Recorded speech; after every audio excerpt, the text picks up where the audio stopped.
International Relations and Cooperation Minister Naledi Pandor is hosting her counterpart from the Netherlands, Stef Blok, for a joint commission for cooperation. We cross live to that in Pretoria. Science and innovation, water management and transport continue to receive attention in our bilateral relationship, and that we will focus on even more areas of collaboration, particularly in the energy sector and in effective responses to the challenges of climate change. We are very encouraged by the involvement of Dutch companies in sectors that are key for economic growth in South Africa, and we appreciate the continued confidence such investments have indicated. I'm also thrilled that we were able to spend some detailed attention on Africa and the development priorities both of South Africa in its chairship of the African Union in this year, 2020, but on also other matters of development that both our countries are focused upon on the continent. I'm very pleased at the Netherlands' commitment to us achieving peace and stability on the African continent, and the role that the Netherlands is playing, in particular in South Sudan as well as Sudan. We count on the Netherlands' continued support in ensuring that we address the need for all to enjoy human rights, and that development should be a priority for all democracies on the continent and worldwide. I am sure that we're going to work together to support the United Nations multilateral efforts, because we both believe this is very important, including implementation of relevant United Nations Security Council resolutions, particularly those directed at finding peaceful and lasting solutions to conflict areas around the globe. I wish to reiterate our country's commitment to the realization of the goals of Agenda 2030, one aspiration of which is that there should be zero hunger and zero poverty in the world by 2030. I also wish to extend my profound appreciation to all those who've contributed to the successful meeting and to what we've achieved through cooperation between the Netherlands and South Africa. And I close by expressing the hope, Minister, that our partnership will grow and that we will work hard to achieve the objectives both of us have agreed upon in our meeting. So thank you very much for your presence here, and we thank our colleagues from the media for coming to this closing briefing. Thank you very much. Thank you, Ministers. We have an opportunity now to take 1 or 2 questions from the media. You introduce yourself in the media house. I see 2 hands starting at the back. Thank you very much. I'm Peter Fabricius. Sorry, Peter, just before, Minister Blok has a statement to read. Yes. Yes. Maybe this will answer all the questions. Yes. And if not, I'm still open to any further questions. But thank you again, Minister, for your kind words. And as you rightly stressed, South Africa and the Netherlands have a strong and long-standing relationship. It encompasses a wide variety of topics and areas of cooperation, including politics, trade, culture, education, research, and water management. And this cooperation benefits the people of both South Africa and the Netherlands. And in fact, people-to-people ties are a cornerstone of our relationship. Every year, many Dutch people visit South Africa, tourists, students, and business people, and the reverse is also true. And we have a strong trade and investment tie. In 2018, Dutch exports to South Africa were worth some 1.9 billion euros, and South African exports to the Netherlands totaled around 1.4 billion euros. And I'm looking forward to meeting South African and Dutch startups and entrepreneurs tomorrow and hearing their stories. And I'm keen to seize opportunities for further economic cooperation, because you are one of the most important sub-Saharan trading partners, maybe even the most important. And And we also value our cooperation on science and technology. And I'm happy to announce that our Ministry of Education, Culture and Science intends to renew the Memorandum of Understanding on Science and Innovation at the end of 2020. The Netherlands wants to further strengthen our relationship for the benefit of both our countries, so I'm glad that Minister Pandor and I were able to jointly take part in this joint commission for cooperation established by our predecessors in 2015. We discussed many issues of common concern, for example, economic policies that contribute to an enabling investment environment for businesses, but also the need for collective climate action. And we want to enhance our cooperation on water, an area where our needs and interests match seamlessly. We also exchanged views on developments on the African continent. We focused on South Africa's priority as EU chairman on peace and security and areas for closer cooperation between the European Union and the African Union in the run-up to the ministerial meeting in Kigali. South Africa and Netherlands share important values and objectives, such as our commitment to human rights and international justice. We both have an interest in defending multilateralism and making it more effective. And this means we are partners, not only with regard to defending human rights, but also on issues such as cybersecurity and climate change. And our work does not end here. We will continue to support the many South African and Dutch people, non-governmental organizations, businesses, universities and institutes that work together. And I look forward to further deepening our diplomatic cooperation in the coming years with the newly appointed South African ambassador to the Netherlands. He was with us today and we look forward to seeing him in The Hague. And moreover, it's our intention to organize the next Joint Commission for Cooperation in the Netherlands before the end of 2022, so that we can take stock of what has been achieved. So we are looking forward to receiving your delegation in the Netherlands. And thank you again for the warm welcome. Thank you very much, Excellencies. Questions? The Newsroom Africa arrived just on time for the questions. Yeah, okay. Thanks, Peter Fabricius from the Daily Maverick. Minister Pandor, could I ask you something? Nearly 5 years ago, I was in the Netherlands and discussing with various experts and so on about the help that the Dutch government is giving and their regional water authorities to make our catchment management agencies fully functional. At that time, only 2 of the 9 were fully functional, and I discovered just before this meeting that still only 2 of the 9 are fully functional. Now I wanted to ask you, what seems to be the problem in getting our catchment management agencies up and running? I mean, these are vital to our development and health and well-being, to have proper water supplies and proper water allocation. And despite, it seems to me, many, many years of Dutch focused assistance in that area, that's still a problem. And if I may also ask, you mentioned that the Dutch government is very involved in South Sudan. We had a meeting last week of President Ramaphosa and President Kerr, about which nothing was publicly stated. Could you give some idea what the outcome was of that meeting in the light of the stalemate in the negotiations to get a transitional government up and running? Thank you.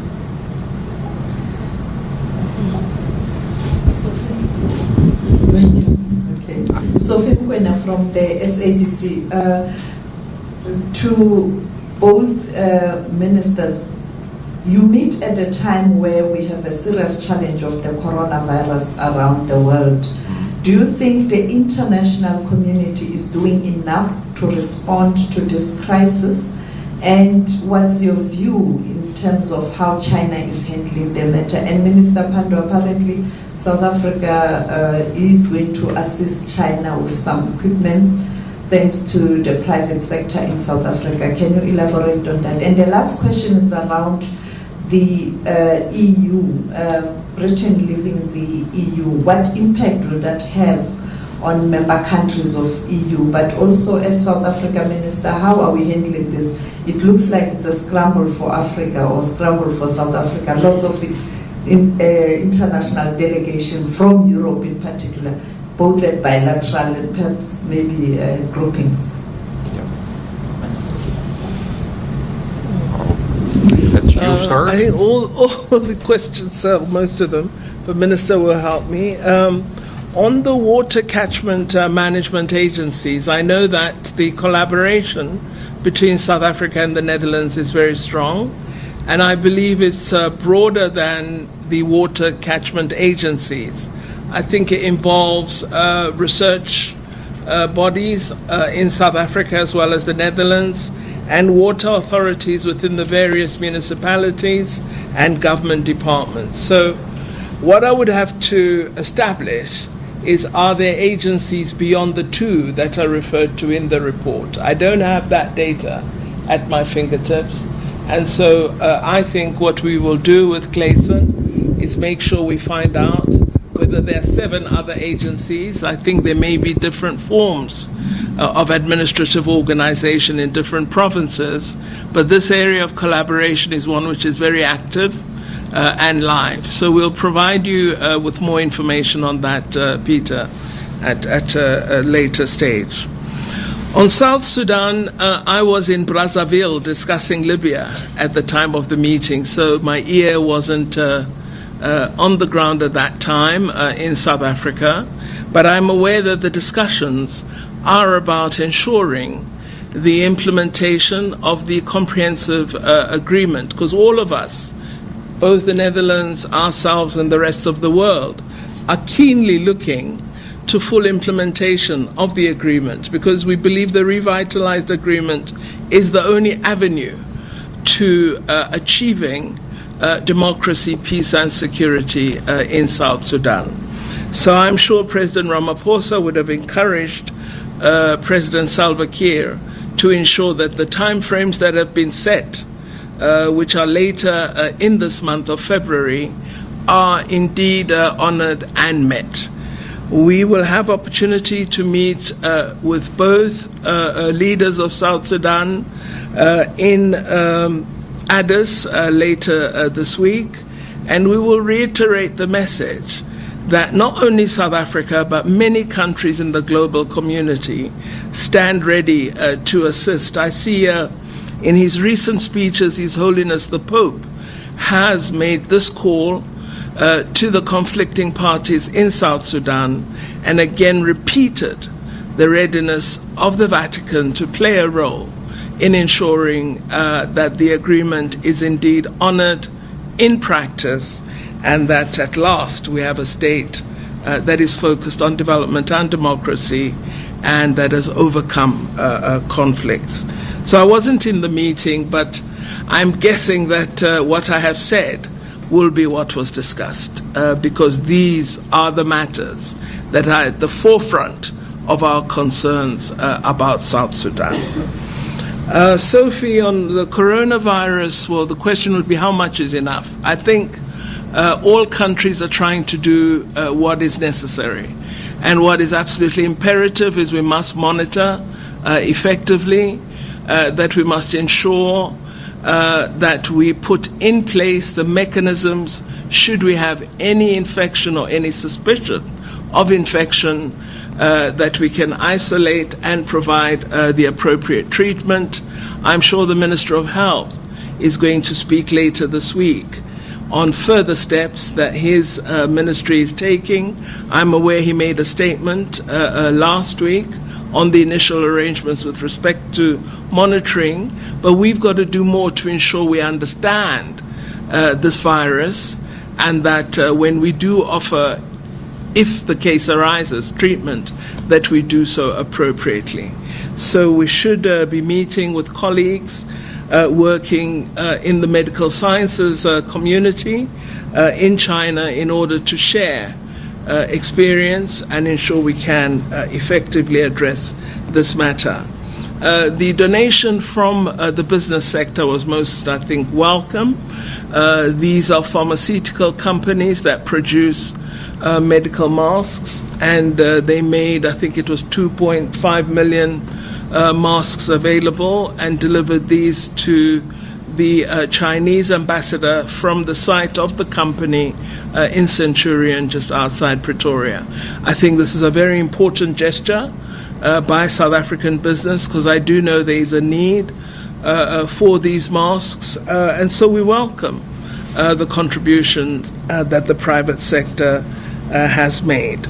On Brexit, you would be aware that Minister Patel has been engaged with our colleagues in the United Kingdom on post-Brexit frameworks and what is plausible in our view as South Africa, and of course with the colleagues in the United Kingdom. Those discussions have been held for some months now, and thus far they've been going very well, with cognizance of the EPA and its implications for whatever would eventually be the agreed arrangement. But what we must not harm is the very strong trade relationship between ourselves and the European Union, as well as the strong trade partnership we enjoy with the United Kingdom. So we've been in a very good position, and we'd want to ensure that this is not in any way negatively affected by what ensues following this exit. Perhaps Minister could say more. I would like to add something both on the coronavirus and Brexit, because these are typically the kind of issues that affect both of us. With regard to the coronavirus, your question was whether there is enough international cooperation. And the Netherlands has just repatriated a number of its nationals from the city of Wuhan, which we did in close cooperation with the Chinese authorities and with other European countries. We combined nationals of different countries in a flight, first to France and then onwards to other countries. And of course we cooperate closely with the World Health Organization, because a case like this illustrates how very intertwined the world has become. In the field of people-to-people contact, the virus has been spreading, unfortunately, all around the world. We have, unfortunately, also seen a number of people losing their lives inside and outside China. So it illustrates how extremely important international cooperation is. And I think how hard this whole process may be, we currently see that the World Health Organization is doing its utmost, that countries are cooperating, like the example I just mentioned for the Netherlands and Europe, cooperating with China. So we are on top of it, and we should stay on top of it, because viruses like this are much more threatening than in the world of 20, 30 years ago, where people-to-people contacts and economic contacts were much more restricted. With regard to Brexit, the Netherlands has a very strong historical people-to-people and economic relations with our neighbors across the North Sea. And we regret to see them leave.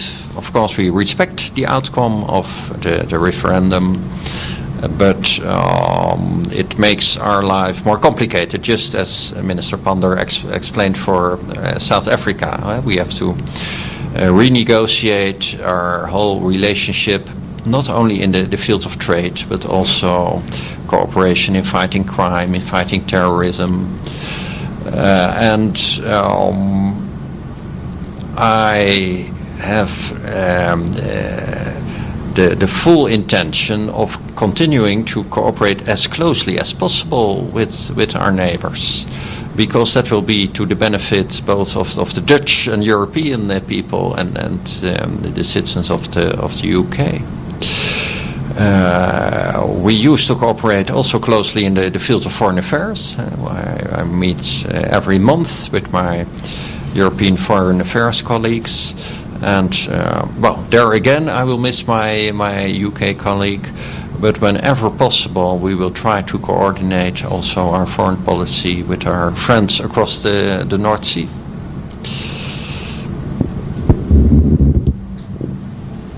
All right, and so we're going to come out of that joint commission of cooperation between South Africa and the Netherlands.